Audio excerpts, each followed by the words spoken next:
नमस्कार दोस्तों।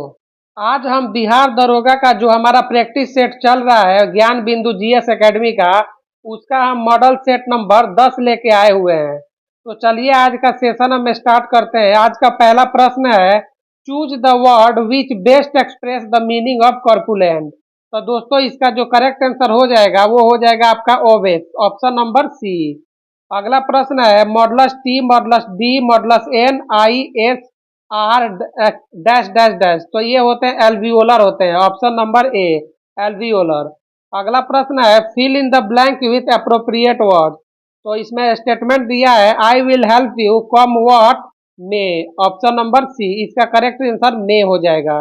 अगला प्रश्न है, किस समूह में सभी शब्द रात के पर्यायवाची हैं। तो दोस्तों इसमें रात्रि, रजनी और निशा जो है, ऑप्शन नंबर डी, ये इसका करेक्ट आंसर हो जाएगा। तोपची में कौन सा प्रत्यय है। तो दोस्तों ये तोपची में ची जो है वो प्रत्यय है। दोस्तों प्रत्यय वो होता है जो किसी भी वर्ड के बाद में लगता है, और उपसर्ग वो होता है जो पहले लगता है।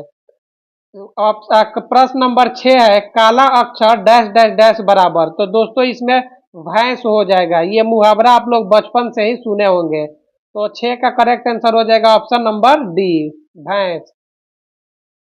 अगला प्रश्न है, उत्तर पूर्वी क्षेत्र में फैली हिमालयी श्रेणियां जो म्यांमार से सीमा बनाती है वो है, तो वो हो जाएगी Patkai Bum, option number B Patkai Bum. Kunchikal जलप्रपात किस नदी पर स्थित है। तो दोस्तों कुंचिकल जलप्रपात वाराही नदी पर स्थित है, वाराही नदी पर स्थित है। दोस्तों इसका एक चीज और याद रखिएगा कि ये जो जलप्रपात है वाराही नदी पर स्थित है, ये जो जलप्रपात है ये कर्नाटक में है, ये कर्नाटक में स्थित है। अगला प्रश्न है, झेलम तथा रावी नदी किस स्थान पर चेनाब नदी से मिलती है। तो झेलम तथा रावी नदी छंग स्थान पे, पाकिस्तान में एक जगह है छंग, यहीं पे चेनाब नदी से मिलती है। अगला प्रश्न है, अ, अगला प्रश्न है, तमिलनाडु में शरदकालीन वर्षा अधिकांशतः जिन कारणों से होती है वे हैं। तो दोस्तों वे हैं आपका उत्तर पूर्वी मानसून, उत्तर पूर्वी मानसून, ऑप्शन नंबर सी। भारतीय वन प्रबंधन संस्थान कहाँ स्थित है। तो ये भोपाल में स्थित है, भारतीय वन प्रबंधन संस्थान भोपाल जो कि मध्य प्रदेश में है, वहीं पे ये स्थित है। ऑप्शन नंबर सी इसका करेक्ट आंसर हो जाएगा। भारत वन स्थिति रिपोर्ट 2023 के अनुसार वनावरण में सर्वाधिक कमी वाला राज्य कौन सा है। तो दोस्तों ये अभी मध्य प्रदेश राज्य बन गया है, ऑप्शन नंबर बी इसका करेक्ट आंसर हो जाएगा। अगला प्रश्न है, निम्नलिखित में से कौन सा युग सुमेलित नहीं है। तो दोस्तों इसमें जो आपका हो जाएगा, वर्मी कल्चर केचुआ पालन से बिल्कुल सही है, पीसी कल्चर मछली पालन से ये भी सही है, फ्लोरिकल्चर फूलों का ये भी सही। दोस्तों हॉर्टिकल्चर जो अंगूर है यही इसका करेक्ट आंसर हो जाएगा, ये गलत है और इसमें गलत ही पूछ रहा है। तो अगला प्रश्न है, किस बंदरगाह का निर्माण रसायनों की मांग पूर्ति हेतु किया गया। तो ये बंदरगाह आपका हो जाएगा दहेज, ऑप्शन नंबर सी, जो कि गुजरात में स्थित है। अगला प्रश्न है, जनसांख्यिकी लाभांश है। तो ये दोस्तों एक प्रकार का 15 से 59 वर्ष की कार्यशील जनसंख्या है, 15 से 59 वर्ष की कार्यशील जनसंख्या, ऑप्शन नंबर ए। निम्नलिखित में से कौन सा युग्म सुमेलित है। तो दोस्तों इसमें से आपदा प्रबंधन प्रशिक्षण संस्थान जो कि लातूर में स्थित है, और लातूर दोस्तों महाराष्ट्र में है, तो इसका जो करेक्ट आंसर हो जाएगा option number B, option number B इसका करेक्ट आंसर हो जाएगा। अगला प्रश्न है 17 नंबर, निम्नलिखित में से कौन सी एक मृत ज्वालामुखी है। तो इसमें से जो आपका चिम्बोराजो जो है, चिम्बोराजो यह एक मृत ज्वालामुखी है, चिम्बोराजो एक मृत ज्वालामुखी है। सागर नीतल प्रसरण सिद्धांत का प्रतिपादन किसने किया। सागर नीतल प्रसरण सिद्धांत का प्रतिपादन किसने किया। ये किया था हैरी हेस ने, option number B Harry Hays ने, और ये 1961-62 में इन्होंने किया था। अगला प्रश्न है, डीएनए की द्विकुंडलित संरचना किसके द्वारा दी गई। तो दोस्तों ये जो द्विकुंडलित डबल हेलिक्स मॉडल जो है ये वाटसन तथा क्रिक के द्वारा दिया गया था, ऑप्शन नंबर बी इसका करेक्ट आंसर हो जाएगा।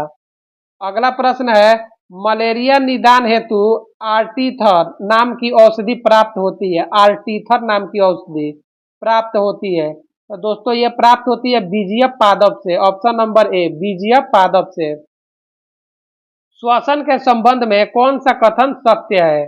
तो दोस्तों श्वसन एक कैटाबोलिक प्रोसेस है, अपचयी प्रक्रिया, ये बिल्कुल सही है। श्वसन का नियंत्रण मस्तिष्क के मेडुला ऑब्लोंगेटा भाग से होता है, ये भी सही है। तो इसका correct answer option number C हो जाएगा, दोनों ही सही होगा। निम्न में से किस हार्मोन को दुग्धजनक हार्मोन कहा जाता है? तो दोस्तों इसमें से एलटीएच जो हार्मोन है इसी को दुग्धजनक हार्मोन कहा जाता है। एलटीएच को दुग्धजनक हार्मोन कहा जाता है। अगला प्रश्न है, निम्न रोग के पहचान के लिए विडाल परीक्षण का उपयोग किया जाता है। विडाल परीक्षण, विडाल टेस्ट किसके पहचान के लिए किया जाता है? तो दोस्तों ये जो है टाइफाइड के पहचान के लिए किया जाता है। ऑप्शन नंबर ए अल्फा कीरेटिन एक प्रोटीन है जो उपस्थित रहता है। दोस्तों ये एक प्रकार का प्रोटीन होता है जो कि त्वचा में स्थित होता है। ऑप्शन सी इसका करेक्ट आंसर हो जाएगा।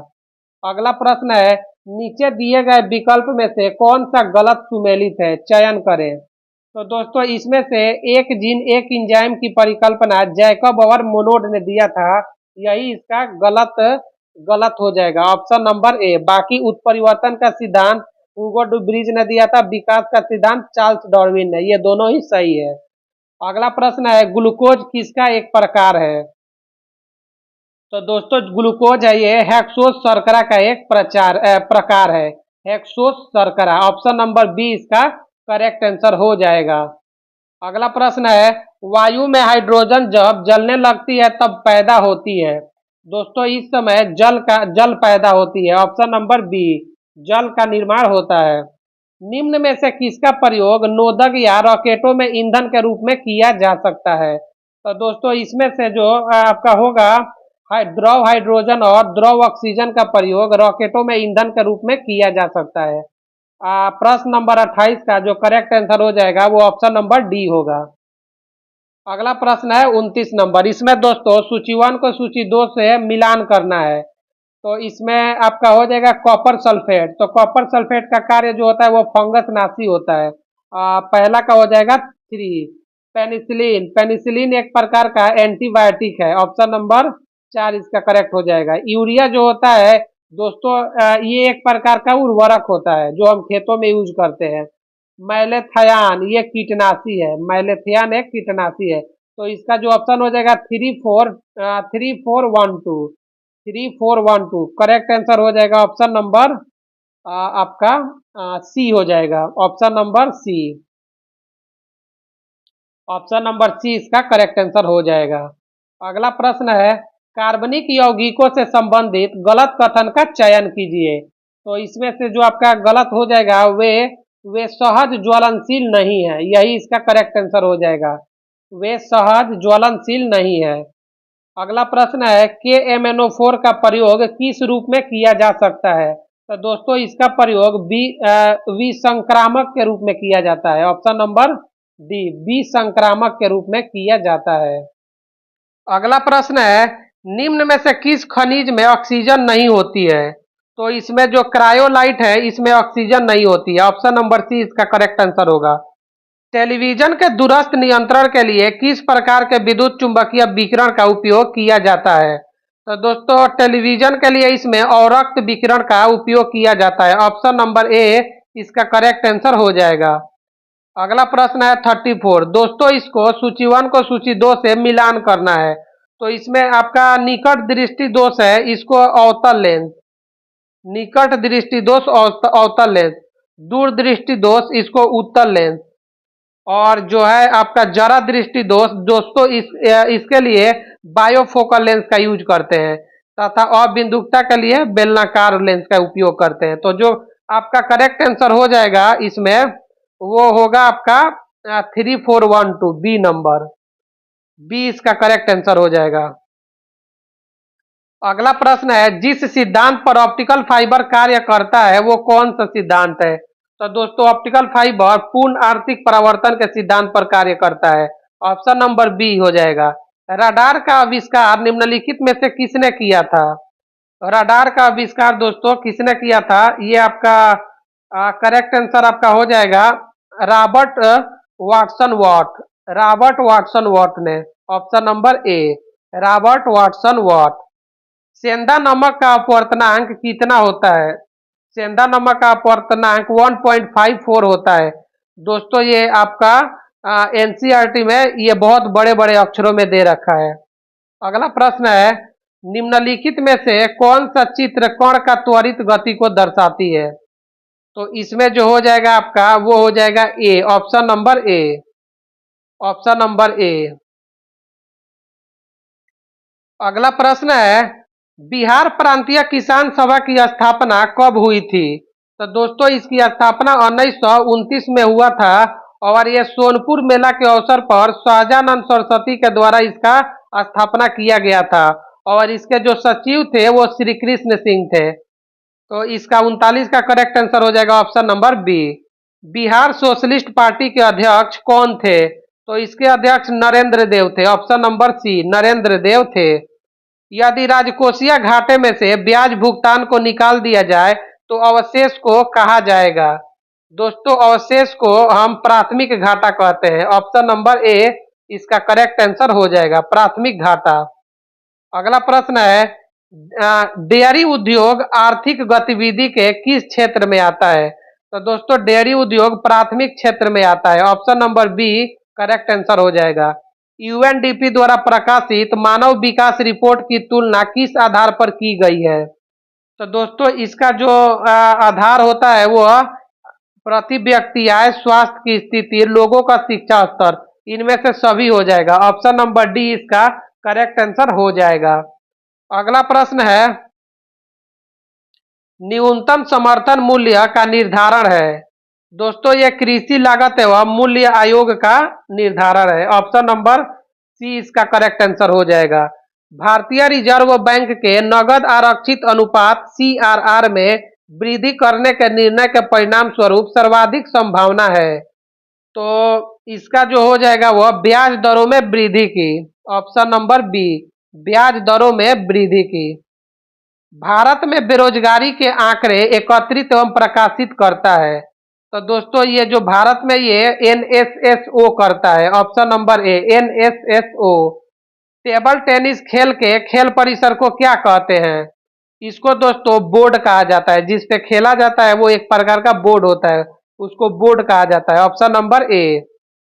अगला प्रश्न है, निम्नलिखित में से किस पुरस्कार को एशिया का नोबेल पुरस्कार भी कहा जाता है? तो दोस्तों जो अपना रेमन मैग्सेसे पुरस्कार होता है इसे ही एशिया का नोबेल पुरस्कार कहा जाता है। Option number D correct answer हो जाएगा और इसकी स्थापना 1957 में हुआ था, अप्रैल 1957 में। सफेद झंडा, सफेद झंडा चीन किसका प्रतीक है? दोस्तों ये शांति संधि या समर्पण, संधि या समर्पण का प्रतीक है। Option number C correct answer हो जाएगा। अगला प्रश्न है 50 नंबर, भारतीय संविधान की प्रस्तावना के बारे में कौन सा कथन सही है? तो इसमें से जो अखंडता, समाजवादी एवं पंथ निरपेक्ष शब्द 1976 में संशोधन द्वारा जोड़े गए। ऑप्शन नंबर बी इसका करेक्ट आंसर हो जाएगा। ये 42वें संशोधन के द्वारा जोड़ा गया था। अगला प्रश्न है, राज्य पुनर्गठन आयोग की सिफारिशों के अनुसार भारतीय राज्यों का व्यापक पुनर्गठन कब पूरा किया गया था? तो दोस्तों ये 1956 में पूरा किया गया था। ऑप्शन नंबर बी इसका करेक्ट आंसर हो जाएगा। मौलिक अधिकार के अंतर्गत कौन सा अनुच्छेद बच्चों के शोषण से संबंधित है? तो बच्चों के शोषण से जो आपका होगा वो आर्टिकल 24 हो जाएगा। ऑप्शन नंबर डी अनुच्छेद 24। अगला प्रश्न है, निम्नलिखित कथनों में कौन असत्य है? दोस्तों इसमें से असत्य चुनना है। तो राज्यसभा एक अस्थायी सदन है, यही असत्य है क्योंकि राज्यसभा एक अस्थायी सदन है और इसको भंग नहीं किया जा सकता। लोकसभा में राज्यों को किस आधार पर सीटें आवंटित होती है? तो दोस्तों जो 54 का आपका करेक्ट आंसर हो जाएगा वो जनसंख्या हो जाएगा। ऑप्शन नंबर सी जनसंख्या के आधार पर आवंटित होती है। यदि संसद किसी विशिष्ट उद्देश्य के लिए कोई समिति नियुक्त करे तो उसे कहते हैं? दोस्तों उसको तदर्थ समिति कहते हैं, तदर्थ। ऑप्शन नंबर बी, तदर्थ समिति। भारत के संविधान की निम्नलिखित में से कौन सी अनुसूची पहले संवैधानिक संशोधन द्वारा संविधान में जोड़ी गई थी? तो दोस्तों जो 9वीं अनुसूची है, इसी को पहले संवैधानिक संशोधन द्वारा जोड़ी गई थी। ऑप्शन नंबर बी इसका करेक्ट आंसर हो जाएगा। नियंत्रक एवं महालेखा परीक्षक के प्रतिवेदन को संसद की सभा पटल पर कौन रखवाता है? तो ये जो हो जाएगा आपका, ये राष्ट्रपति रखवाता है। ऑप्शन नंबर बी, राष्ट्रपति रखवाते हैं। भारतीय संविधान के किस अनुच्छेद के तहत राष्ट्रपति वित्त आयोग की सिफारिश को संसद के प्रत्येक सदन के समक्ष रखवाता है? तो दोस्तों जो आर्टिकल आपका आर्टिकल 281 जो है, इसके तहत संसद के प्रत्येक सदन के समक्ष रखवाता है। Option number B correct answer हो जाएगा। और दोस्तों जो वित्त आयोग का जो गठन होता है वो आर्टिकल 280 के अंतर्गत होता है। अगला प्रश्न है 59 नंबर, हड़प्पा किस नदी के किनारे अवस्थित है? दोस्तों हड़प्पा रावी नदी के किनारे अवस्थित है। ऑप्शन नंबर सी इसका करेक्ट आंसर हो जाएगा। किस गवर्नर जनरल के समय में पहला आंग्ल अफगान युद्ध लड़ा गया था?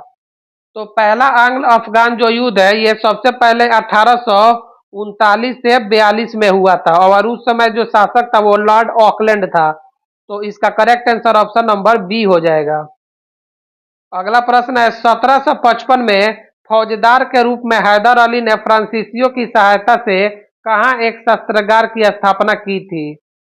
तो इसने डिंडीगुल में किया था। ऑप्शन नंबर बी, डिंडीगुल में किया था। अगला प्रश्न है 62 नंबर, विभाजन पर आक्रोश व्यक्त करते हुए किसने कहा कि कांग्रेस नेतृत्व ने उसके आंदोलन को भेड़ियों के आगे फेंक दिया? तो ये जो स्टेटमेंट है ये खान अब्दुल गफ्फार खान ने किया था, कहा था। Option number B. पाइका विद्रोह के नेतृत्वकर्ता कौन थे? तो दोस्तों इसके नेतृत्वकर्ता बख्शी जगबंधु थे। Option number D. 6 सदस्यीय नियंत्रण बोर्ड का गठन किस एक्ट द्वारा किया गया था? 6 सदस्यीय 6 सदस्यीय नियंत्रण बोर्ड का गठन किस एक्ट द्वारा किया गया था? तो ये पिट्स इंडिया एक्ट 1784 में जो हुआ था, इसके द्वारा किया गया था। अगला प्रश्न है किस पसार काल को फलक संस्कृति की संज्ञा दी जाती है? तो दोस्तों जो मध्य पसार काल है उसी को फलक संस्कृति की संज्ञा दी जाती है। ऑप्शन नंबर सी इसका करेक्ट आंसर हो जाएगा। मौर्य काल में राजकीय भूमि का प्रधान अधिकारी क्या कहलाता था? मौर्य काल में जो इसको सीताध्यक्ष कहा जाता था। ऑप्शन नंबर बी, सीताध्यक्ष। किसके काल को स्थापत्य कला का स्वर्ण युग कहा जाता है? दोस्तों जो शाहजहां थे, इन्हीं के शासनकाल को स्थापत्य कला का स्वर्ण युग कहा जाता था।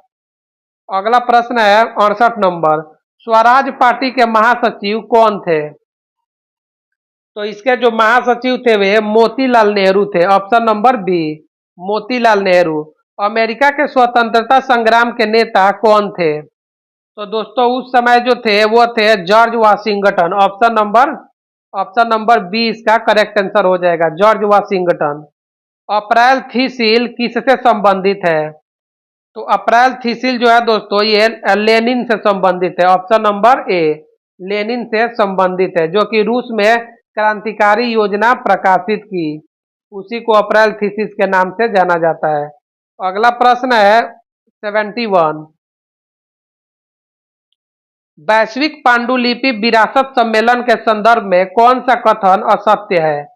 तो इसका जो आयोजन गुजरात में हुआ था यही इसका कथन असत्य है। इसका आयोजन गुजरात में नहीं बल्कि दिल्ली में हुआ था। अगला करेक्ट 71 का जो करेक्ट आंसर हो जाएगा वो ऑप्शन नंबर सी हो जाएगा। भारत के पहले open air art wall museum का उद्घाटन कहाँ किया गया? इसका उद्घाटन नई दिल्ली में किया गया था। ऑप्शन बी इसका करेक्ट आंसर हो जाएगा।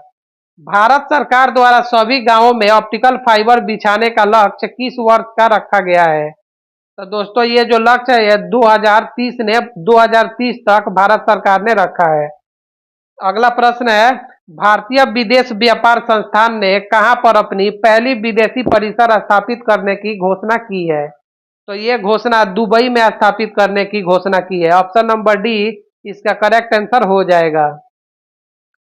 अगला प्रश्न है, एशियाई राज्यों की 23वीं रासायनिक हथियार निषेध संगठन की क्षेत्रीय बैठक कहाँ हुई? तो इसकी बैठक नई दिल्ली में हुई थी। ऑप्शन नंबर डी इसका करेक्ट आंसर हो जाएगा। नई दिल्ली में हुआ था।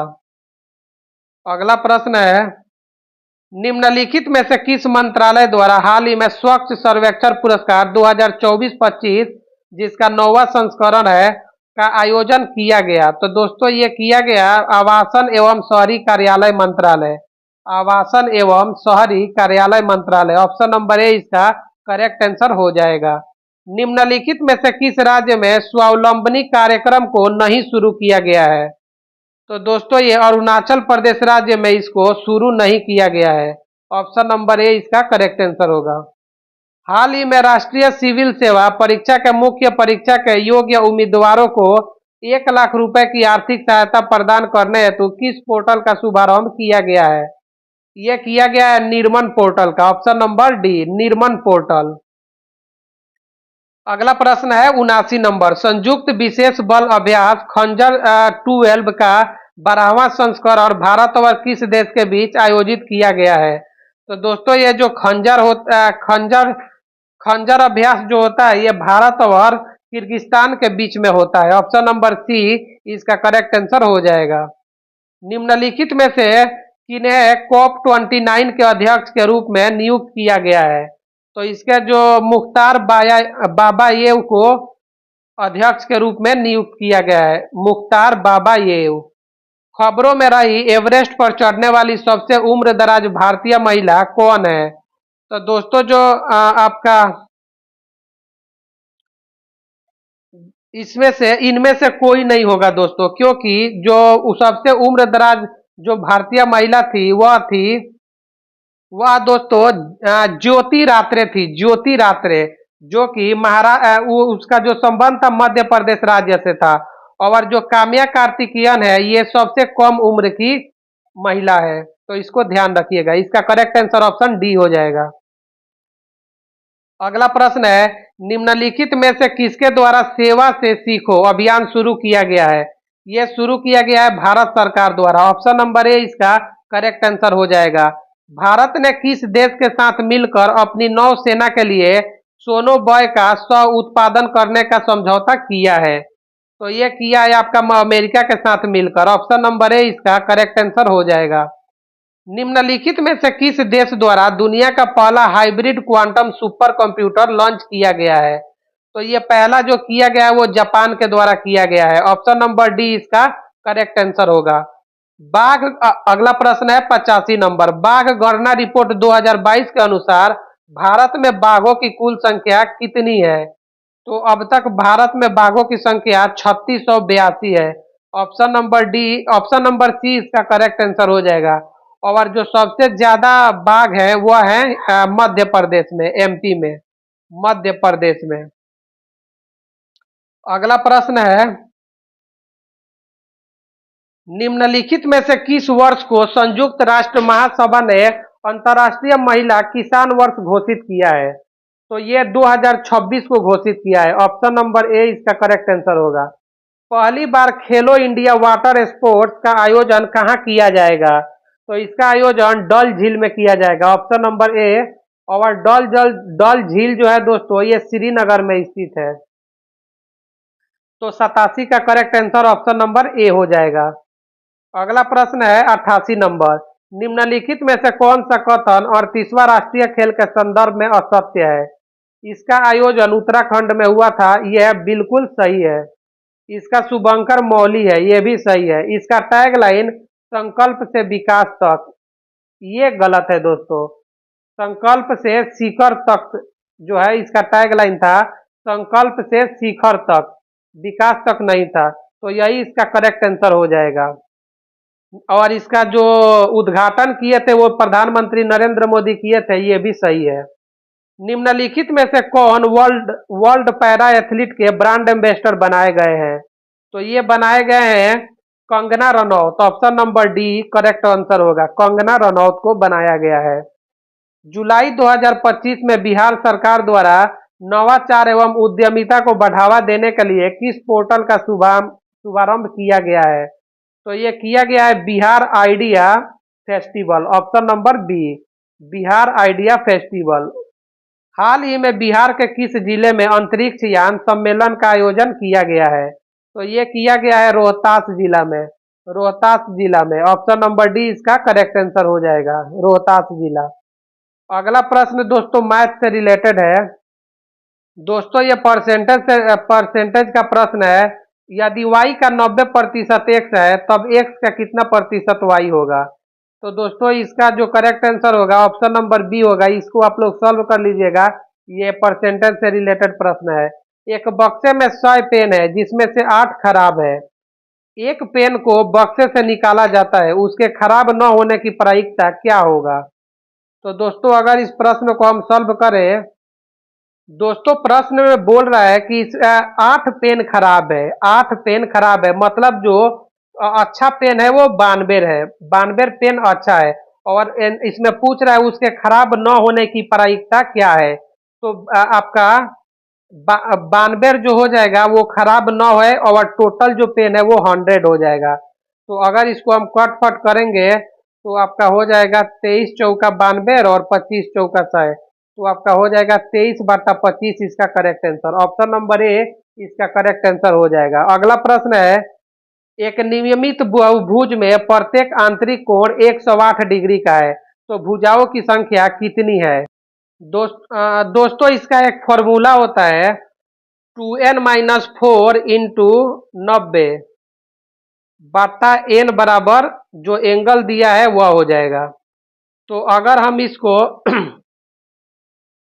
अगर हम इसको सॉल्व करें तो ये हो जाएगा 180n-360 बराबर 108n। अब इसको हम ऐसे इधर लेके आए तो ये आपका हो जाएगा 72n बराबर 360। तो n बराबर हो जाएगा 5। 5 इसका करेक्ट आंसर हो जाएगा। Option number C correct answer हो जाएगा। अगला प्रश्न है, यदि P की वर्तमान आयु 15 वर्ष है और 6 वर्ष बाद Q की आयु 26 वर्ष हो जाएगी तो इन दोनों की वर्तमान आयु का अनुपात क्या है? तो दोस्तों इसको आप सॉल्व करेंगे। बहुत ही आसान प्रश्न दिया है। इसमें बोल रहा है 6 वर्ष बाद Q की आयु 26 वर्ष हो जाएगी। इसका मतलब यह है कि Q की जो वर्तमान आयु होगी वह 20 वर्ष होगी वर्तमान आयु, और P की जो वर्तमान आयु है वह 15 वर्ष दिया है। तो 15 और 20 का जो रेशियो निकालेंगे वह 3:4 हो जाएगा। इसका correct answer option number D हो जाएगा। अगला प्रश्न है, 6 लड़के या 10 लड़कियां एक काम को 25 दिनों में कर सकते हैं। 12 लड़के और 30 लड़कियां उसी काम को करने में कितने दिन लेंगे? दोस्तों प्रश्न में दिया हुआ है 6 लड़के 6 बॉय बराबर 10 गर्ल है। तो बॉय बटा गर्ल का अगर हम रेशियो निकाले तो आपका हो जाएगा 5:3। और प्रश्न में या तो अगर हम बॉय लेंगे तो 6 लेंगे और गर्ल लेंगे तो 10 लेंगे। तो अगर बॉय को लेके चले तो 6 इंटू 5 और इंटू जो है वो 25 लड़के 25 दिनों में, तो ये 25 हो जाएगा। अगर इसको हम सॉल्व करें तो 750 जो होगा ये टोटल वर्क हो जाएगा। अब प्रश्न में बोल रहा है कि 12 लड़के और 30 लड़कियां उसी काम को कितने दिन में करेंगे। तो टोटल वर्क तो 750 हो गया। अब 12 लड़के, तो 12 लड़के और बॉय का जो एफिशिएंसी दे रखा है वो 5 दे रखा है, और प्लस 30 लड़कियां 30 इंटू जो गर्ल की जो इफिशियंसी है वह 3 है। तो आपका हो जाएगा 60 प्लस 90 बराबर 150। ये 150 को हम 750 में डिवाइड कर देंगे तो आपका हो जाएगा 5।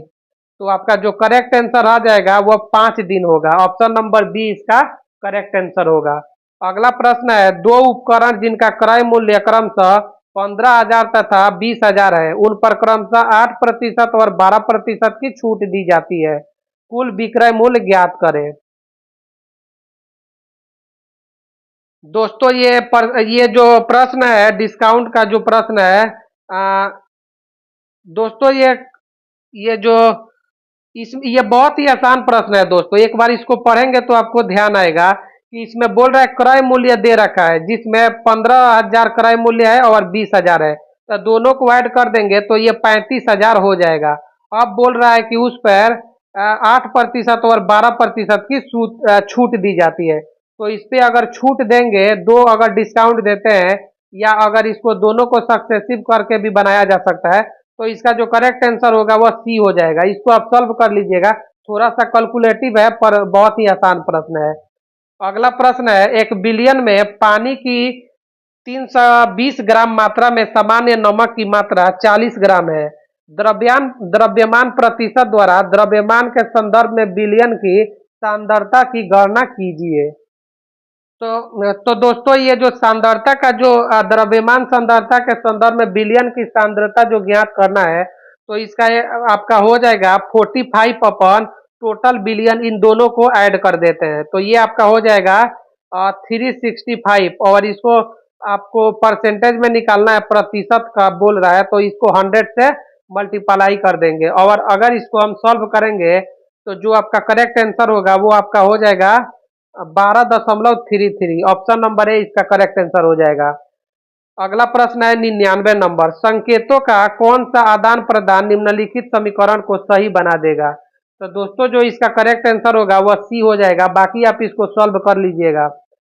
आज का जो अंतिम प्रश्न है दोस्तों, वह है घड़ी की घंटे की सुई और मिनट की सुई के बीच का कोण ज्ञात करें जब समय 2 घंटा 25 मिनट है। तो दोस्तों इसका एक फार्मूला होता है 11/2m बराबर 38।